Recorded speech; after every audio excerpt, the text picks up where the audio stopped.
Which country has the most players in the top 100 in men's tennis? How many countries are represented in the top 100 in men's tennis? Who has the most players in the top 20? Which continents are not represented at all or only very poorly represented?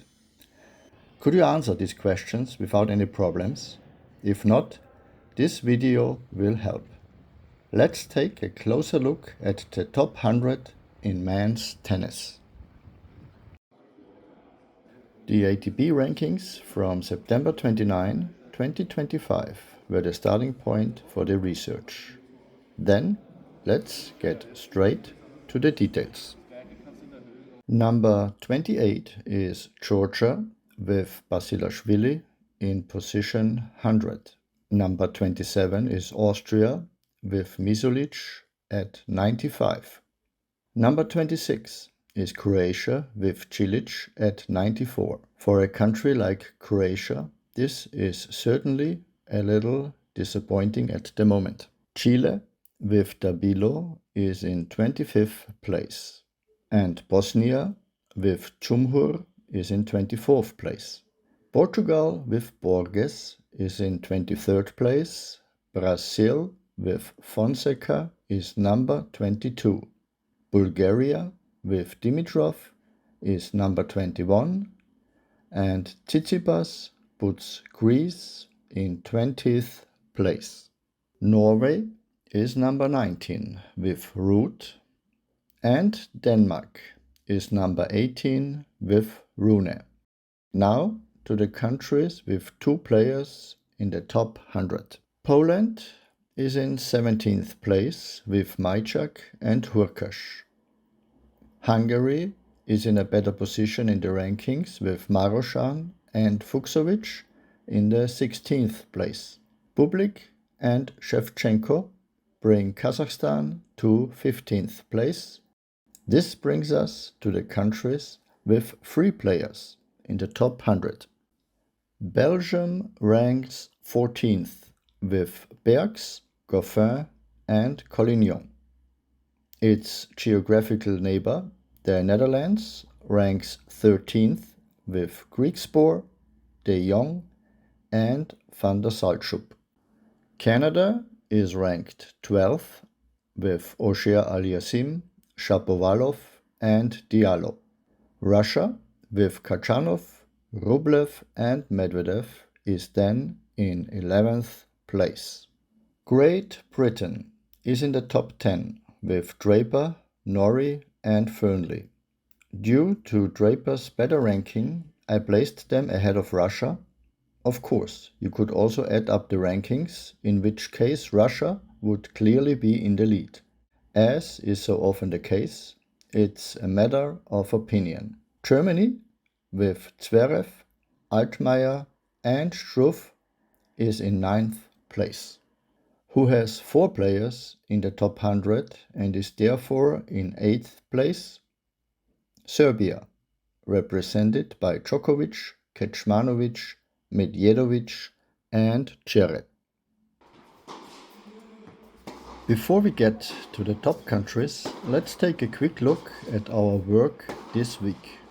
It wasn't boring in Vienna with Yuri Rodionov, Slava Belinsky and other players keeping us busy. For Yuri and Slava, one thing was their priority: maintaining intensity at a high level. When they reach a certain level of fatigue, both tend to play tennis at a slower pace. Both are still able to keep the ball in play, but there's no question that this is not enough in the long run. Therefore, the units were very intense for both players. They often had to push themselves beyond their limits, and for the most part, they succeeded. But now, let's move on to the countries that already have 5 players in the top 100. In 7th place, we find the Czech Republic with these 5 players. Already very impressive, with 3 players in the top 30. Australia, led by De Minaur, ranks 6th with these 5 players. The Australians have already had more players at the top of the world rankings in the past. Spain is in 5th place with Alcaraz, currently number 1 in the world rankings. Even by Spanish standards, 5 players is a low number, but at least they have the number 1 player. In 4th place, we find a country that already has 8 players in the top 100. Can you guess which country it is? Argentina is this successful country with a long tradition of world-class tennis. With the Cerúndolo brothers, Argentina is also the only country to have siblings in the top 100. Our next country has 9 players in the top 100, ranking 3rd. Italy, led by Sinner, forms this strong bloc and has developed very strongly in tennis in recent years. I must also admit that I wasn't really aware of the ranking of a player like Darderi at ATP position 29. Respect. Surprisingly, Asia is currently very poorly represented among the world's top players. Kazakhstan and, if you want to include Georgia, are the only countries represented. China, India and Japan currently have no players in the top 100, which is certainly surprising and disappointing. Africa also has no players in the top 100, but this is understandable given the frequent lack of infrastructure and financial problems. With 20 of the 28 countries, Europe represents by far the largest majority in the top 100.